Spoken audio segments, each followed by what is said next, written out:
Parang sinukluban ng buong daigdig ang mukha ni David ang makita niya itong si Tanggol sa kanyang harapan at nagawa pa rin niyang magmayabang. Ang hindi inasahan ni David ang isumbat ni Tanggol sa harap nila Vera at mga kaibigan nito ang paggagamit ni David sa pangalan ni Tanggol.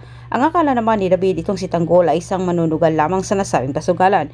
Ngunit ang inilapag naman ni Tanggol ang nasabing titulo dito na hindi nakapagsalita si David. Sabay atake naman itong si Tanggol kay David. Nagulat naman itong si Vera nang nagpakilala itong si Tanggol na siya ang totoong Hesus Nazareno. Walang tumulong kay David kahit si Vera pinabayaan na lang siya.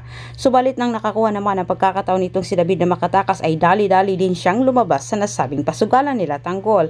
Sa pangyayaring ito pala ang naging tulay para magtagpo sila Ramon at Tanggol na kung saan sa kabilang banda ay panay tawag naman itong si Ramon kay Marites para kamustahin ang pinangako ni Marites na iharap umano nito si David.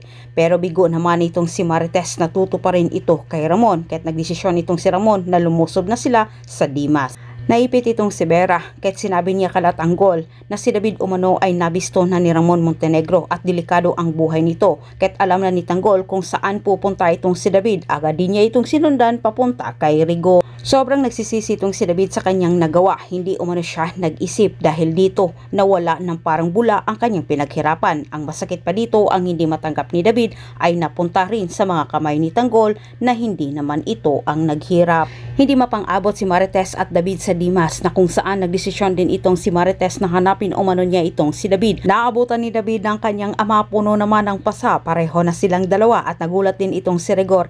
Hindi nagdadalawang isip itong si David na isumbong kay Rigor ang ginawa ni Tanggol sa kanya at lahat-lahat ng mga nalaman ni David patungkol kay Marites ay Ramon isiniwalat din niya sa kanyang ama.